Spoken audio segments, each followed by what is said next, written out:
Yo, what is going on, everyone, and welcome back to another YouTube video. For any of you guys that are new here, my name is Levi. Now today I'm going to be taking you guys through what I eat before a race. Now we're not going to be eating right from the get-go. We're going to be training. I'm going to show you guys what I'm doing in terms of training the day before a race. It's nothing too intense. I'm probably just going to do a voiceover of what I'm doing. It's going to be really quick, really simple, really fast, but I just want to show you guys so that when you guys have a race coming up, you know what to do the day before your race. We're just going to be, I would say, doing some like active recovery. We're just going to get the body moving, get some blood flowing, just so that we don't sit still all day and get all tightened up from previous training during the week. So let's get on in there and get to it. So for those who don't know, the type of races I do are typically Spartan races. I don't just go out and do like a regular half marathon or like a regular 5K. I do Spartan races, which have like obstacles in them, which allows me to demonstrate like my strength and like what I do in the gym, because I love working out, but I also have found myself enjoying running a lot more lately. So I was like, you know what, let's find something, combine the two, and start doing some Spartan races. So that's exactly what I've been training for as of recently. Right now we're just getting on the treadmill, getting a good little warm up in, just to get some blood flowing through the body, also wake myself up. It's also good just to start moving your body as soon as you wake up.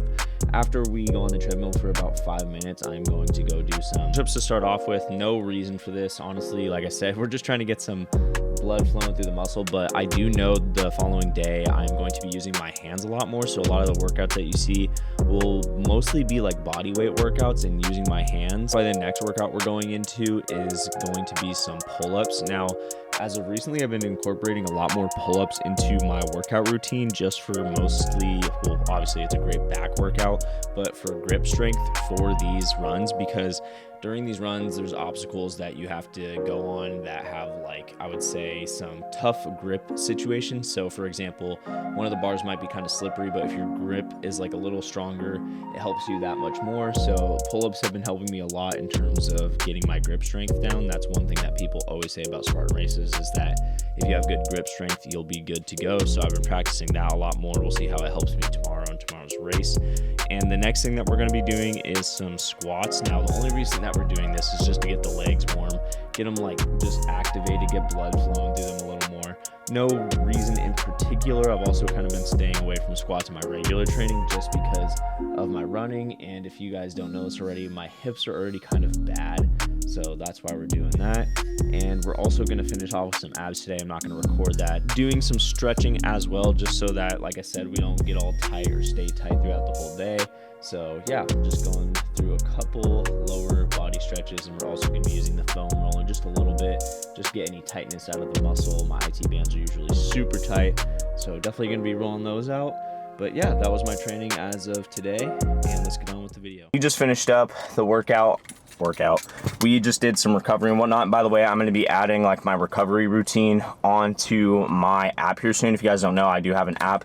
I've uploaded all my workouts on there. When you download the app, you get every single workout that I upload on there whenever I upload it. So essentially what I'm trying to say is you get all of my previous programs that I have on there for like strength, for endurance, all of that, and then you continuously get every program that I continue to put on there for the rest of however long you are subscribed to the app. It's about $15 a month, so if you guys want to check it out, go check it out. Anyway, I'm done, and I also want to let you guys know that this isn't like a full day of eating. I'm going to continue to eat everything that I have been eating for like the past however long since the last full day of eating, so probably like the past month. So that's what my diet's going to consist of throughout the entirety of the day up until we get up to dinner, because this is what I am eating before a race, and dinner and my food tomorrow that I eat before the race is going to be the most important thing to this race. It would be a little different if I was running like a half marathon or even a marathon tomorrow. I haven't even ran a marathon, but for my half marathon, I did eat like a couple hundred calories more, or like a few hundred more, just in preparation for the next day. So the next meal that I'm going to see you guys at is dinner, which is going to be a very fire dinner, which I'll see you guys for in just a bit.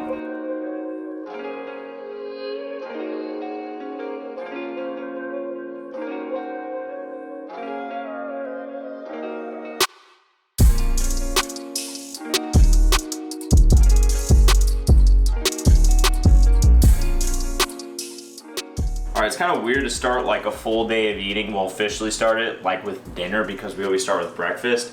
But for dinner, we're gonna be having some salmon. This is going to be a little different than like my typical full day of eating dinner. My dinner does vary, just very convenient, so why not take advantage of it?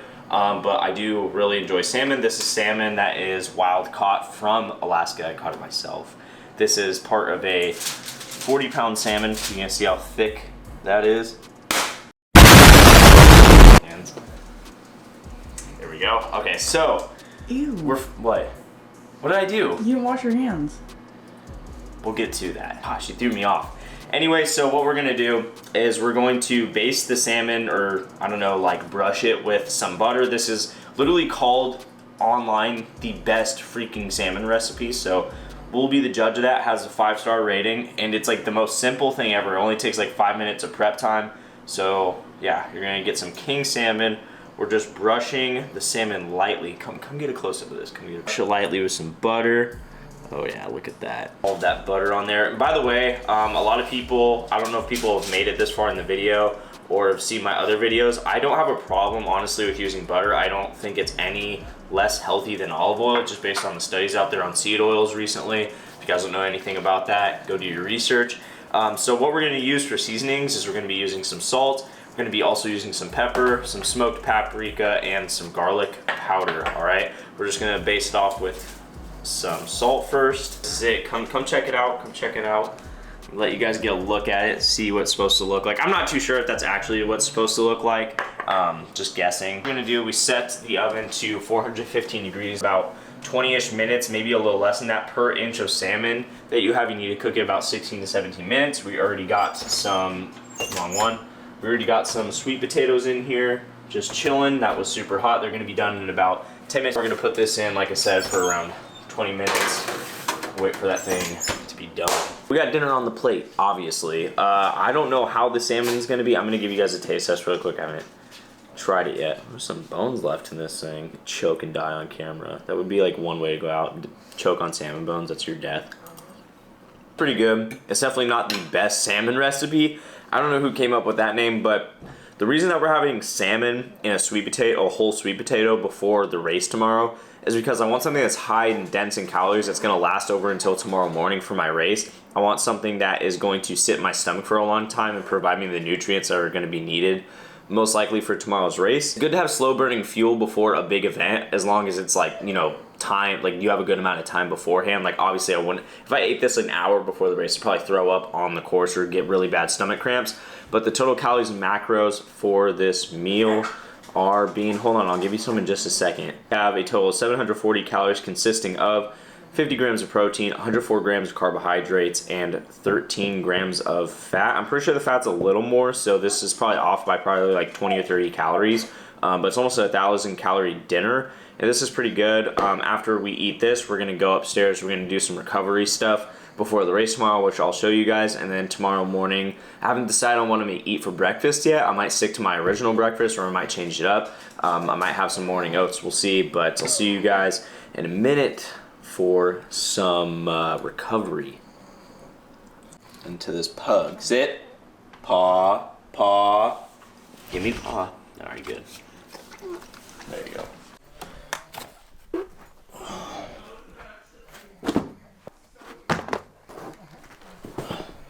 Before I go to bed, I'm obviously going to stretch out. You guys saw me get the yoga mat out, so we're going to be stretching, and so is Bean apparently. And we are also going to use this massage gun, and we're just going to use this on my muscles so that they're not all tight and whatnot tomorrow. I haven't ran in like a couple days, so we should be good, but just using this because, well, like I just said, don't want to be tight, just in case there is any tightness. Just taking extra precautions, but yeah, it's about 9:22. I'm going to get to bed as soon as I stretch and use that gun for a little bit because we got to get up super early tomorrow. We got a 2.5 hour drive to our race tomorrow, which I'm also going to be recording, which I will see you guys for. So I'll see you guys tomorrow morning for breakfast.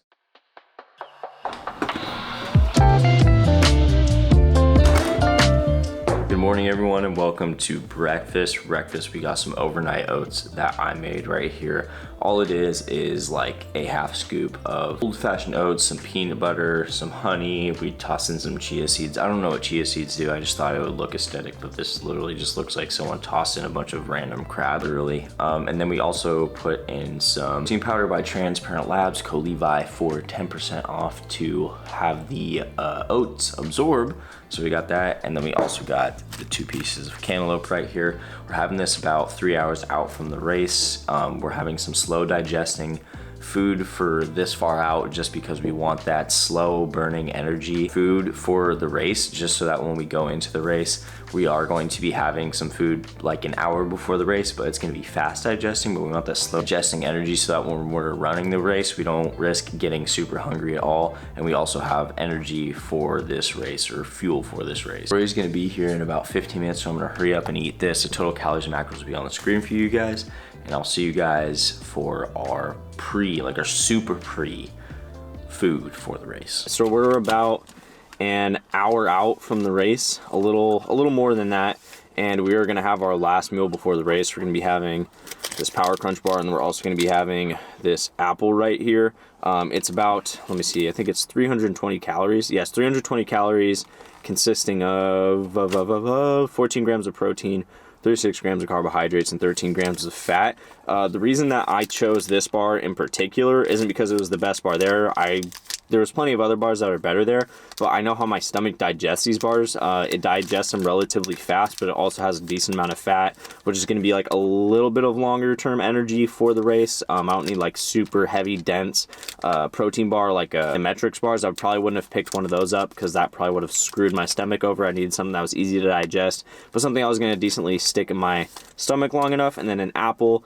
You guys know me, I have like 2 apples a day. Pretty easy to digest, just a simple sugar from fruit, and that is going to be it. That is all what I eat before a race, or the foods that I believe are the most beneficial to have before a race. And if you guys are wondering what the total calories were that I eat before a race, including like I would say within a 12-hour time frame, is consisting of 1,586 calories, 6 grams of protein, 218 grams of carbohydrates, and 32 grams of fat. And that is that, and that is going to do it for the video. Since we are at the race area, here is what we're looking like. I don't know if you guys can see all those cars over there. This is Rory. He is a true Spartan. Jake Atkins is going to beat him. But yeah, hope you guys like this video. If you guys did, be sure to give it a like. If any of you guys are new here, do not forget to press the subscribe button because you guys know we'll be back. And as always, die trying to do what you love. The sky's the limit, and we'll see you guys in the next